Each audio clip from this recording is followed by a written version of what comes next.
পবিত্ৰ শাওণ মাহ আৰম্ভ হ'ল আৰু শিৱ বাবাৰ মাহ বুলি কোৱা হয় এই শাওণ মাহক। এই শাওণ মাহতে শিৱ বাবাক জল অৰ্পণ কৰা হয়। কিন্তু মানে মই ইমান দিনে ধৰি লওক কৰি আহিছিলোঁ, কিন্তু গম পোৱা নাছিলোঁ যে কাৰণটো কি। আজি এটা ভিডিঅ' চাই আছিলোঁ, ভিডিঅ'টোত মই গম পালোঁ যে মানে কেনেকৈ সেই কাহিনীটো মই গম পালোঁ। মানে কাহিনীটো এনেকুৱা, শিৱ পাৰ্বতীয়ে দুৰ্বাসা মুনিক এডাল মালা দিছিলে আৰু দুৰ্বাসা মুনিক সেই মালাডাল নি পেলাই ইন্দ্ৰক দিছিলে। ইন্দ্ৰই আকৌ কি কৰিলে, মালাডাল ঐৰাৱতক পিন্ধাই দিলে।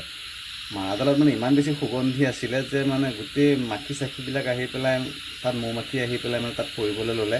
আৰু সেই যেতিয়া মৌ-মাখি আহিলে তেতিয়া মানে ঐৰাৱতে বৰ দিগদাৰ পালে। দিগদাৰ পাই পেলাই কি কৰিলে, শৰীৰে মালাডাল উলিয়াই পেলাই পেলাই দিলে। আৰু যেতিয়া আগবাঢ়ি গ'ল তেতিয়া গচকি থৈ গ'ল। তেতিয়া মানে দুৰ্বাসা মুনিৰ বহুত খং উঠিলে আৰু কি কৰিলে, অভিশাপ দিলে যে দেৱতাসকলক যে তহঁতৰ মানে শক্তি দিনক দিনে কমি যাওক, এনেকৈ বুলি এটা অভিশাপ দিলে। তাৰপিছত যেতিয়া তেনেকৈ হৈ গ'ল, সঁচাকৈ শক্তিবিলাক কমি যাব ল'লে, তেতিয়া মানে গৈ পেলাই ভগৱান বিষ্ণুৰ ওচৰ পালেগৈ দেৱতাসকলে। যেতিয়া বিষ্ণুৱে ক'লে যে এতিয়াতো আৰু উপায় নাই, সাত খণ্ডন নহয়, গতিকে এটাই উপায় আছে, সমুদ্ৰ মন্থন।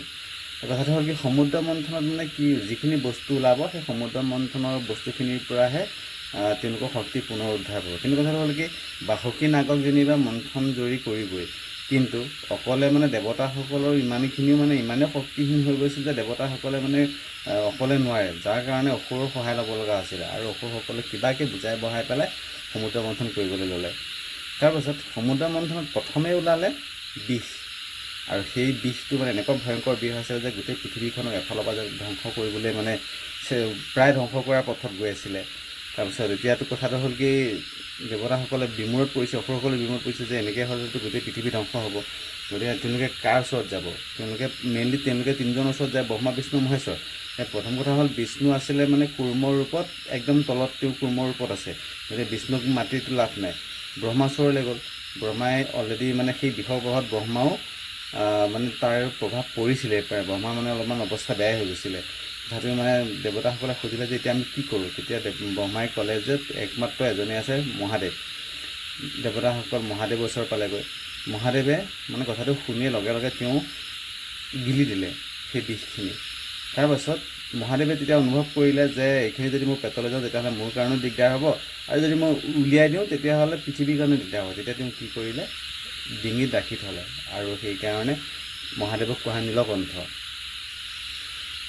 যি যে ডিঙিত ৰাখি থ'ল, তাৰপিছত মহাদেৱৰ মানে বহুত সমস্যা আছিলে, কিবা জ্বলন পূৰণ হৈছিলে, ইচাত বিচাত হৈ গৈছিলে, মহাদেৱৰ গা গৰম উঠি গৈছিলে।